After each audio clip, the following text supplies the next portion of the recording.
الحمد للہ رب العالمین والصلاة والسلام علی سید المرسلین اما بعد فاعوذ باللہ من الشیطان الرجیم بسم اللہ الرحمن الرحیم الصلاة والسلام علیک یا رسول اللہ وعلی آلک واصحابک یا حبیب اللہ الصلاة والسلام علیک یا نبی اللہ وعلی آلک واصحابک یا نور اللہ۔ اللہ پاک کے پیارے اور آخری نبی رسول ہاشمی صلی اللہ علیہ وآلہ وسلم نے ارشاد فرمایا، الصلاة علی نور لکم یوم القیامت عند ظلمت الصراط۔ الصلاة علی، مجھ پر تمہارا درود پڑھنا بروز قیامت پل صراط کے اندھیرے میں تمہارے لیے نور ہوگا۔ صلو علی الحبیب صلی اللہ علی محمد وعلی آلہ وصحبہ وبارک وسلم۔ میرے پیارے پیارے اسلامی بھائیوں اور مدنی چینل کے ناظرین، اللہ پاک جل شانہ کا کروڑ احسان کہ اس نے ہمیں اپنے پیارے حبیب صلی اللہ علیہ وآلہ وسلم کی امت میں پیدا فرمایا، اور اسلام کی دولت سے اللہ پاک نے ہمیں سرفراز فرمایا۔ اس میں کوئی شک نہیں کہ ہماری بہت بڑی سعادت مندی ہے کہ الحمدللہ ہم مسلمان ہیں، مگر ساتھ ہی ساتھ یہ بھی انتہائی قابل فکر بات ہے کہ ہم میں سے کسی کے پاس اس بات کی کوئی شورٹی یعنی ضمانت نہیں کہ وہ مرتے دم تک مسلمان ہی رہے گا۔ جس طرح بے شمار غیر مسلم خوش قسمتی سے مسلمان ہو جاتے ہیں، اسی طرح کئی بد نصیب مسلمانوں کا معاذ اللہ اسلام سے پھر جانا بھی ثابت ہے۔ ایک طویل حدیث پاک کے آخر میں کچھ یوں بھی ارشاد فرمایا گیا کہ ایک حدیث پاک میں پیارے آقا صلی اللہ علیہ وآلہ وسلم نے فرمایا، اولاد آدم مختلف طبقات پر پیدا کی گئی، ان میں سے بعض مومن پیدا ہوئے، حالت ایمان پر زندہ رہے اور مومن ہی مریں گے، بعض کافر پیدا ہوئے، حالت کفر پر زندہ رہے اور کافر ہی مریں گے، بعض مومن پیدا ہوئے، مومنانہ زندگی گزاری اور حالت کفر پر رخصت ہوئے، اور بعض کافر پیدا ہوئے، کافر زندہ رہے اور مومن ہو کر مریں گے۔ یعنی یہ چار قسم کے یہاں پر طبقات بیان کیے گئے۔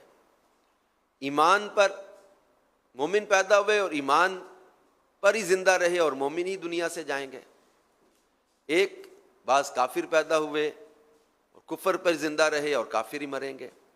اچھا، یہ دو کیٹیگریز الگ ہو گئیں۔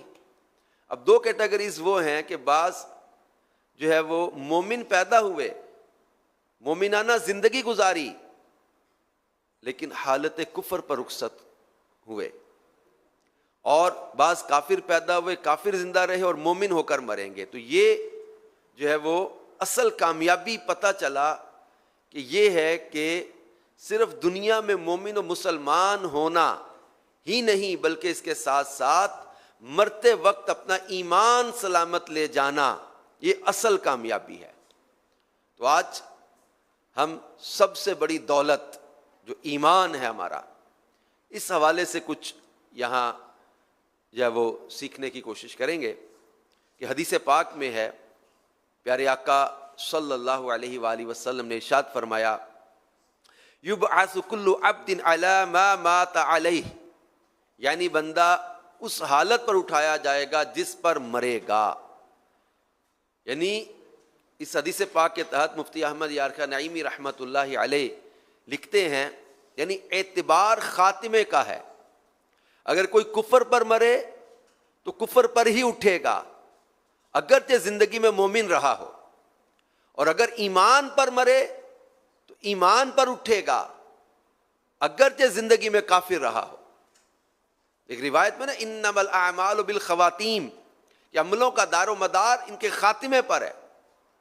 تو جو جس حالت میں مرے گا اسی حالت میں اٹھایا جائے گا۔ تو اگر زندگی بھر ایمان پر تو رہا لیکن آخری وقت وہ ایمان پر قائم نہ رہ سکا، تو اب وہ کس قدر نقصان اور خسارے میں ہے۔ تو سب سے قیمتی ہماری دولت ہمارا ایمان ہے، لیکن بدقسمتی کے ساتھ آج ایک تعداد ہے جنہیں اپنے ایمان کی حفاظت کی فکر نہ رہی، بڑی بے باکی کے ساتھ اللہ اور اس کے رسول عز و جل و صلی اللہ علیہ وآلہ وسلم کی نافرمانیاں کرتے، بے باکی کے کام کرتے، نافرمانی کے کام کرتے نظر آتے۔ پیارے پیارے اسلامی بھائیوں اور مدنی چینل کے ناظرین، ہمیں چاہیے کہ ایمان کی نعمت ملنے پر اللہ پاک کا شکر ادا کریں، اور اللہ پاک جل شانہ سے دعا مانگتے رہیں اللہ پاک ایمان پر سلامتی عطا فرمائے، ایمان پر ثابت قدمی عطا فرمائے۔ ایمان کی حفاظت کے لیے اپنی زبان کو محتاط کریں، یعنی یہ ذکر و درود میں اس کو یوز کریں، زبان کو جو ہے وہ فضولیات میں نہ لگائیں، لغویات میں نہ لگائیں، یہ فضول قسم کی باتیں اور بڑے عجیب و غریب قسم کے لطیفے اور عجیب و غریب قسم کے جو ہے وہ لوگوں کو ہنسانے کے لیے بعض لوگ معاذ اللہ کفریات تک بک رہے ہوتے ہیں۔ تو ایمان ضائع کرنے والے تمام کاموں سے اپنے آپ کو بچانا ہوگا۔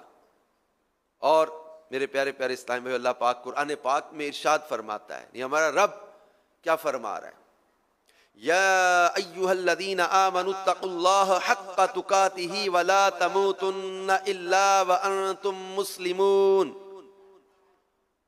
اے ایمان والو، اللہ سے ڈرو جیسا اس سے ڈرنے کا حق ہے، اور ہرگز نہ مرنا مگر مسلمان۔ اس آیت مبارکہ کے تحت تفسیر نور العرفان میں ہے، اس سے معلوم ہوا کہ اسلام پر خاتمہ ہونے کا اعتبار ہے۔ اگر عمر بھر مومن رہے، مرتے وقت کافر ہو جائے تو وہ اصلی کافر کی طرح ہے۔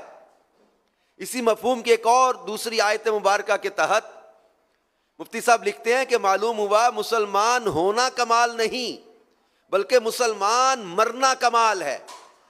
یہ اصل کمال یہ نہیں کہ مسلمان ہے، اصل کمال یہ ہے کہ مسلمان دنیا سے گیا۔ مسلمان ہونا کمال نہیں، مسلمان مرنا کمال ہے۔ اللہ پاک کے آخری نبی صلی اللہ علیہ وآلہ وسلم نے جو ارشاد فرمایا انما الاعمال بالخواتیم، یعنی اعمال کا دار و مدار خاتمے پر ہے۔ یہ صحیح بخاری شریف کی اس حدیث پاک میں بالکل واضح فرما دیا گیا کہ عملوں کا دار و مدار ان کے خاتمے پر ہے۔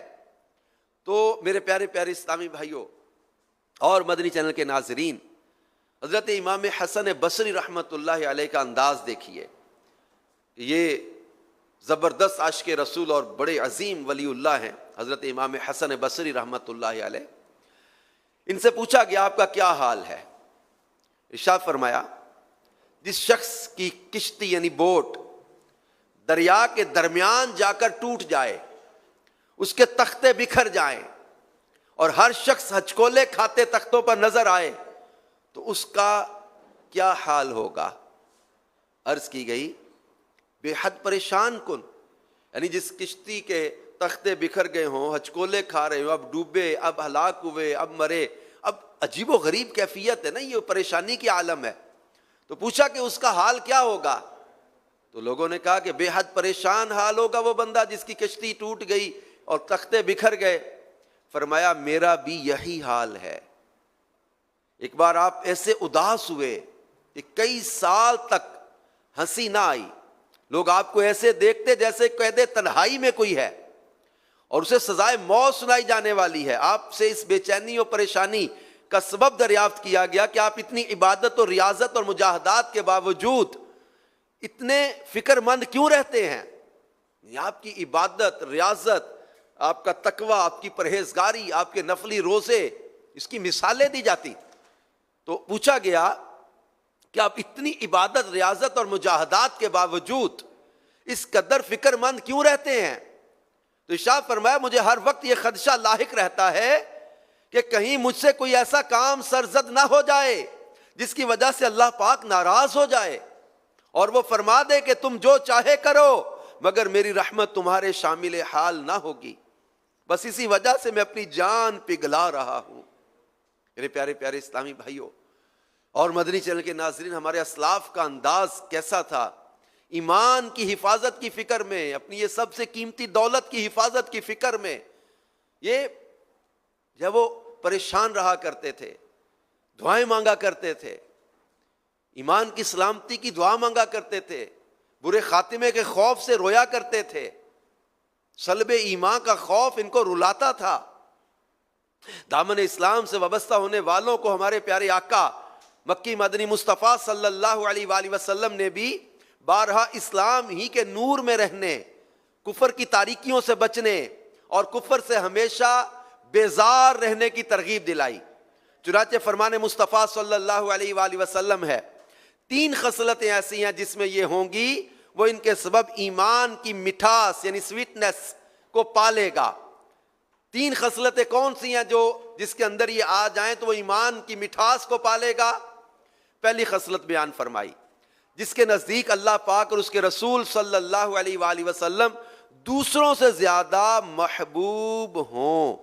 اللہ اور اس کے رسول کی محبت کا غلبہ. دوسری بات، جو کسی بندے سے محبت کرے اور اس کی محبت صرف اللہ پاک کے لیے ہو. اور تیسری بات، وہ جو اللہ پاک کہ اسے کفر سے نکالنے کے بعد کفر میں لوٹنے کو اسی طرح ناپسند کرے جس طرح آگ میں ڈالے جانے کو ناپسند کرتا ہے. میرے پیارے پیارے اسلامی بھائیوں اور مدنی چینل کے ناظرین، یہ بات بھی یاد رہے کہ جس بد نصیب کا کفر پر خاتمہ ہوگا وہ عذاب قبر میں تو گرفتار ہوگا ہی، اس کے ساتھ ساتھ ہمیشہ ہمیشہ کے لیے جہنم میں بھی جانا پڑے گا. اور جہنم کی ہولناکیاں بڑی سخت ہیں. صدر الشریعہ مفتی امجد علی اعظمی رحمۃ اللہ علیہ جہنم کی ہولناکیاں بیان کرتے ہوئے نقل فرماتے ہیں، حضرت جبرائیل علیہ السلام نے پیارے آقا صلی اللہ علیہ وآلہ وسلم سے قسم کھا کر عرض کی، اگر جہنم میں سوئی کے ناکے کے برابر سوراخ کھول دیا جائے تو تمام زمین والے سب کے سب اس کی گرمی سے مر جائیں. اس قدر جہنم کی ہولناکیاں ہیں. اور یہ بھی بیان کیا کہ اگر جہنم کا کوئی داروغہ یعنی محافظ و نگران اہل دنیا پر ظاہر ہو تو زمین کے رہنے والے سب کے سب اس کی ہیبت سے مر جائیں. اور قسم کے ساتھ بیان کیا کہ اگر جہنمیوں کی زنجیر کی ایک کڑی دنیا کے پہاڑوں پر رکھ دی جائے تو کانپنے لگیں اور انہیں قرار نہ ہو، یہاں تک کہ نیچے کی زمین تک دھنس جائیں. میرے پیارے پیارے اسلامی بھائیوں اور مدنی چینل کے ناظرین، ایمان کس قدر قیمتی دولت ہے اور اس کی حفاظت کی فکر کس قدر ضروری ہے. اور میرے پیارے اسلامی بھائیوں اور مدنی چینل کے ناظرین، کئی ایسے گناہ ہیں، کچھ ایسے جو ہے وہ برے اعمال ہیں جن کی وجہ سے برے خاتمے کا سبب بیان کیا گیا. شرح الصدور میں علامہ جلال الدین سیوطی رحمۃ اللہ علیہ نے لکھا ہے کہ بعض علماء کرام فرماتے ہیں کہ برے خاتمے کے 4 اسباب ہیں: نماز میں سستی، شراب نوشی، والدین کی نافرمانی اور مسلمانوں کو تکلیف دینا. اور آج ہم غور کریں کہ ہمارے معاشرے میں یہ چیزیں کس قدر تیزی کے ساتھ پھیلتی چلی جا رہی ہیں، کس قدر تیزی کے ساتھ یہ برائیاں معاشرے میں عام ہوتی جا رہی ہیں. نماز میں سستی کرنا یہ گویا آج لوگوں کے نزدیک گناہ ہی نہ رہا، یہ جرم ہی نہ رہا. آج اس کو لوگ بہت زیادہ ایزی لے رہے، دنیا کے کام کاج میں لگے رہتے، کھیل کود میں لگے رہتے، فضولیات میں لگے رہتے، کاروبار میں لگے رہتے. کوئی کاروبار کی مصروفیت کی وجہ سے نماز چھوڑ رہا ہے، کوئی کھیل کود کی وجہ سے. جب سے سوشل میڈیا کا دور آیا، اسمارٹ فون کا دور آیا، لوگوں کی مصروفیت کا انداز ہی بدل گیا ہے. نماز کا وقت گزر جاتا ہے، ان کو ہوش تک نہیں رہتا، کھیل تماشوں میں لگے ہوئے، فضولیات میں لگے ہوئے. تو برے خاتمے کے اسباب میں علماء کرام نے نماز میں سستی کو بیان کیا، شراب نوشی کو بیان کیا، والدین کی نافرمانی اور مسلمانوں کو تکلیف دینا۔ اب خود سوچیں کہ جہاں مسلمان کو تکلیف دینے پر برے خاتمے کے اسباب میں اس کو بیان کیا گیا ہے، تو عام مسلمان اس کو بلا عذر شرعی اذیت دینا، تکلیف دینا، جب یہ شریعت کو پسند نہیں ہے تو وہ مسلمان جو کسی کا ہمسایہ بھی ہو، رشتہ دار بھی ہو، اس کا حق کتنا بڑھ جائے گا، والدین کا، بہن بھائیوں کا، شوہر بیوی کا، بیوی شوہر کا، اولاد ماں باپ کا۔ اب یہ حق نہ اگر پہچانے کہ مسلمان کو تکلیف دینا یہ برے خاتمے کے اسباب میں شرح الصدور میں اس کو لکھا گیا ہے، تو جو اپنے ماں باپ کو تکلیف دے، جو اپنے بہن بھائیوں کو تکلیف دے، جو اپنے رشتہ داروں کو تکلیف دے، جو اپنے ہمسایوں کو تکلیف دے، جن کے الگ سے حقوق بھی بیان کیے گئے ہیں، جن کے الگ سے حقوق شریعت مطہرہ نے متعین کیے ہیں، تو ماں باپ کی نافرمانی کو الگ سے اس گناہ کے طور پہ بیان کیا، مسلمانوں کو تکلیف دینا الگ سے بیان کیا۔ لہذا مسلمان کسی مسلمان کو بلا عذر شرعی اذیت نہ دے، اس کو تکلیف نہ پہنچائے، اس کی دل آزاری نہ کرے، اس کی حق تلفی نہ کرے۔ آج چھوٹی چھوٹی بات پہ لوگ جو ہے وہ دوسروں کو اذیتیں دیتے، تکلیفیں دیتے، اچھا حسد کی وجہ سے، بغض و کینہ دل میں، بدگمانی دل میں پیدا کر کے کسی کے عیوب اچھالنا، کسی کے اوپر تہمت لگانا، الزام لگانا، کسی کے جو ہے وہ چھپے ہوئے عیبوں کو تلاش کرنا، کس قدر جو ہے وہ برائی ہمارے معاشرے میں تیزی کے ساتھ بڑھتی چلی جا رہی۔ کاروباری کسی کے اندر رکاوٹ آتی ہے، یا کسی آفس میں کام کرنے والوں کی آپس میں جب مس انڈرسٹینڈنگ ہوتی ہے یا رکاوٹ آپس میں چپکلش ہو جاتی ہے، تو کس قدر برائی، کس قدر جو ہے وہ یا گناہوں کا ارتکاب کیا جاتا ہے، اور کوئی اس کو گناہ ماننے کے لیے تیار نہیں ہو، کہتا ہے میرا رائٹ ہے، میرا حق ہے۔ اب اپنے زوم میں یہ بندہ اپنی طرف سے یہ کر رہا ہے کہ میں اس کو ڈیمیج کر کے اپنا بدلہ لے رہا ہوں، اپنی کسی بات کا، اپنی کسی جو ہے وہ چپکلش کا، یا اپنے دل کے کسی حسد کا، کسی بغض و کینے کا، اب اس کے جواب میں اس کو جو ہے وہ اذیت پہنچانا بلا عذر شریعت، جو شریعت نے اجازت نہیں دی، اس کی غیبت کر رہا ہے، اس پر بہتان لگا رہا ہے، اس کے بارے میں بدگمانی کر رہا ہے، اس کے اوپر جو ہے وہ اس طرح کے الزامات لگا رہا ہے جس کا دور دور تک اس کے ساتھ تعلق ہی کوئی نہیں۔ کس قدر جو ہے وہ یہ ایک گناہ جو ہے وہ حسد، یہ کتنے ہی آگے گناہوں میں مبتلا کرتا ہے۔ بلکہ حضرت فضیل ابن عیاض رحمۃ اللہ علیہ کے شاگرد کا واقعہ امام غزالی نے لکھا ہے منہاج العابدین میں، کہ حضرت فضیل بن عیاض رحمۃ اللہ علیہ اپنے شاگرد کی نزع کے وقت تشریف لائے اور اس کے پاس بیٹھ کر سورہ یاسین شریف پڑھنے لگے، تو شاگرد نے کہا سورہ یاسین پڑھنا بند کر دو۔ پھر آپ نے اسے کلمہ شریف کی تلقین فرمائی، وہ بولا میں ہرگز یہ کلمہ نہیں پڑھوں گا، میں اس سے بیزار ہوں۔ بس انہی الفاظ پر اس کی موت واقع ہو گئی۔ حضرت فضیل بن عیاض رحمۃ اللہ علیہ کو اپنے شاگرد کے برے خاتمے کا سخت صدمہ ہوا، 40 دن تک اپنے گھر میں بیٹھے روتے رہے۔ 40 دن کے بعد آپ نے خواب میں دیکھا کہ فرشتے اس شاگرد کو جہنم میں گھسیٹ رہے ہیں۔ آپ نے اس سے پوچھا کس سبب سے اللہ پاک نے تیری معرفت سلب فرما لی؟ میرے شاگردوں میں تیرا مقام تو بہت اونچا تھا۔ اب سوچے حضرت فضیل ابن عیاض رحمت اللہ علیہ کا شاگرد اور ان شاگردوں میں بھی اونچا مقام جس کا، لیکن برا خاتمہ ہوا اس کا، آخری وقت جو ہے ایمان سلب ہو گیا۔ آپ نے پوچھا کس وجہ سے تیرا ایمان سلب ہوا، تیری معرفت سلب کر لی گئی؟ تو اس نے جواب دیا 3 عیوب کے سبب سے، یعنی 3 عیب تھے میرے اندر۔ پہلا چغلی، دوسرا حسد، اور تیسرا شراب نوشی، کہ ایک بیماری سے شفا پانے کی غرض سے طبیب کے مشورے پر ہر سال شراب کا ایک گلاس پیتا تھا۔ یعنی پیارے پیارے اسلامی بھائیوں، جو عالمی مدنی مرکز فیضان مدینہ میں جمع ہیں اور مدنی چینل کے ناظرین، خوف خدا سے لرز اٹھیے اور گھبرا کر اپنے معبود برحق کو راضی کرنے کے لیے اس کی بارگاہ بے کس پناہ میں جھک جائیے۔ چغلی، حسد اور شراب نوشی کے سبب ولی کامل کا شاگرد کفریہ کلمات بک کر مرا۔ میرے پیارے پیارے اسلامی بھائیوں، چغلی آج ہمارے معاشرے میں بہت عام ہے۔ اب دو فرامین مصطفیٰ اس حوالے سے سماعت کیجئے۔ غیبت کرنے والوں، چغل خوروں اور پاک باز لوگوں کے عیب تلاش کرنے والوں کو اللہ پاک قیامت کے دن کتوں کی شکل میں اٹھائے گا۔ مفسر شہیر حکیم الامت مفتی احمد یار خان نعیمی رحمۃ اللہ علیہ فرماتے، خیال رہے یہ تمام انسان قبروں سے بشکل انسانی اٹھیں گے، پھر محشر میں پہنچ کر بعض کی صورتیں مسخ ہو جائیں گی، یعنی بگڑ جائیں گی۔ مثلاً بعض مختلف جانوروں جیسے ہو جائیں گے، الیاذ باللہ تعالی۔ اور ایک روایت میں، بخاری شریف کی روایت میں فرمایا، چغل خور جنت میں نہیں جائے گا۔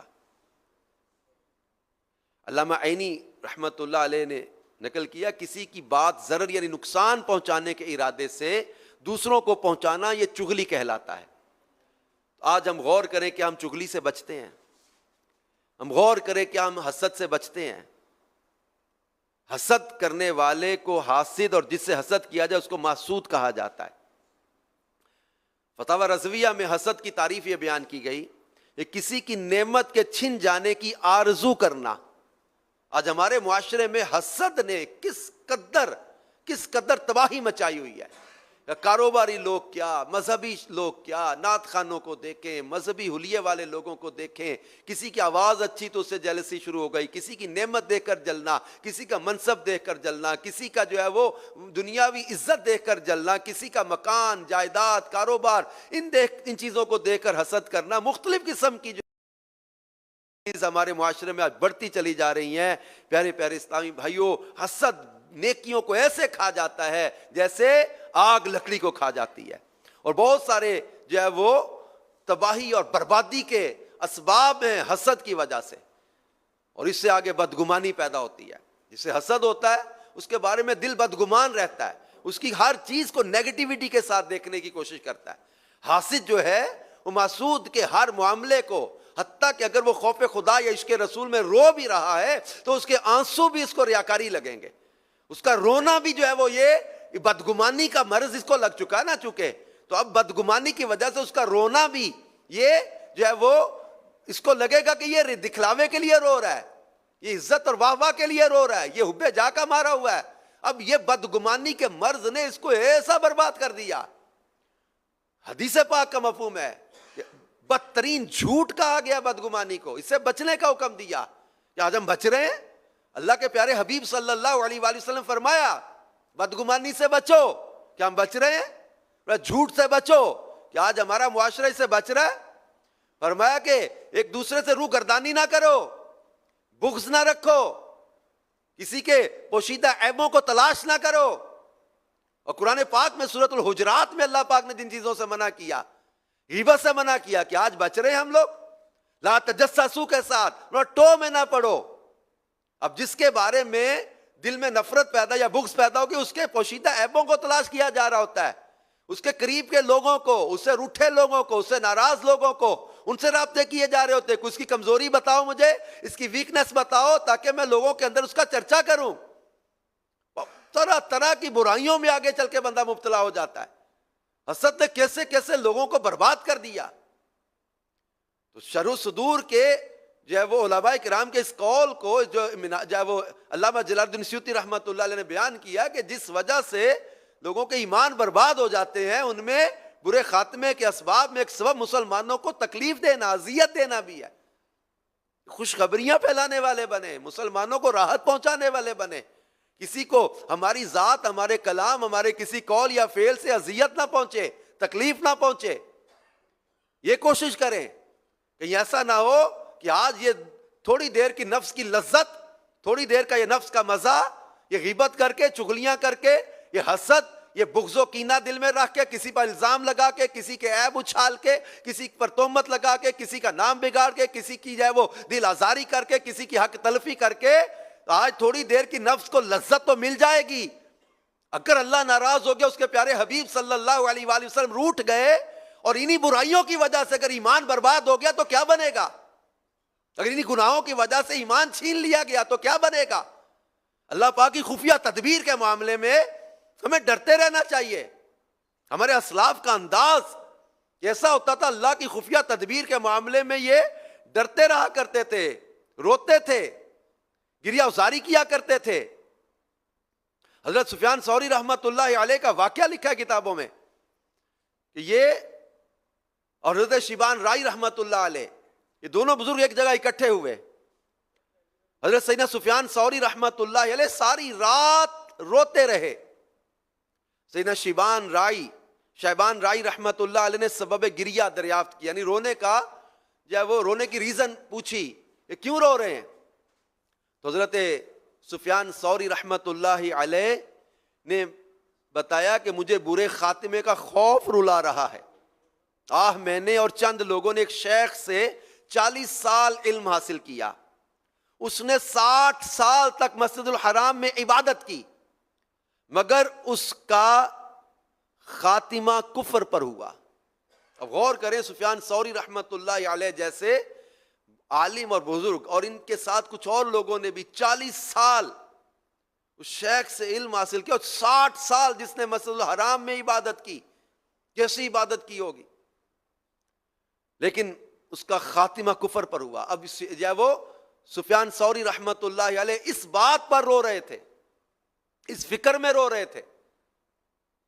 تو شیبان رائی رحمت اللہ علیہ نے کہا، اے سفیان، وہ اس کے گناہوں کی شامت تھی، آپ اللہ پاک کی نافرمانی ہرگز مت کرنا.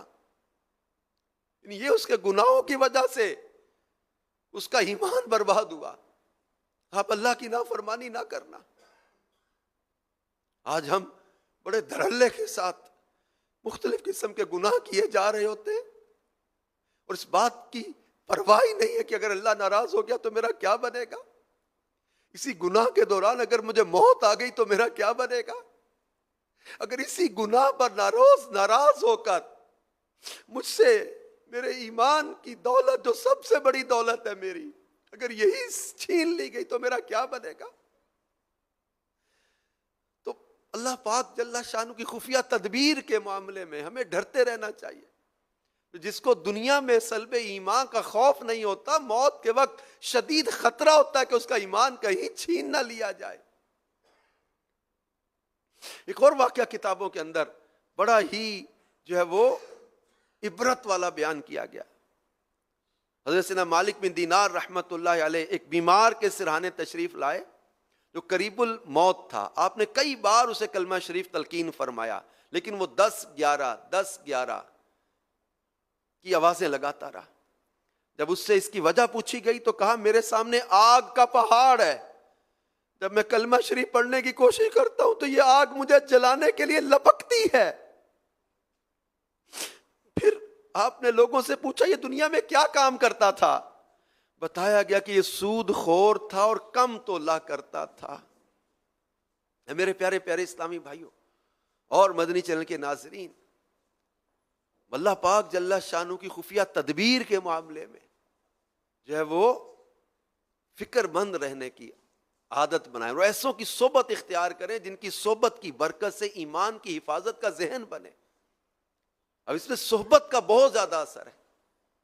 بری صحبت برے کاموں کی طرف لے کر جاتی ہے، اچھی صحبت اچھے کاموں کی طرف لے کر آتی ہے. میرے پیارے پیارے اسلام بھائی، پھر اسی طرح وہ سرکار مدینہ صلی اللہ علیہ وآلہ وسلم کا ایک فرمان عالی شان ہے جسے حج کرنے سے نہ ظاہری حاجت مانے ہوئی، یعنی رکاوٹ کوئی نہیں تھی، ظاہری حاجت کوئی رکاوٹ نہیں تھی، نہ بادشاہ ظالم، نہ کوئی ایسا مرض جو روک دے. پھر بغیر حج کے مر گیا تو چاہے یہودی ہو کر مرے یا نصرانی ہو کر. نہیں معلوم ہوا کہ حج فرض ہونے کے باوجود جس نے کوتاہی کی اور بغیر حج ادا کیے مر گیا تو اس کا برا خاتمہ ہونے کا شدید خطرہ ہے.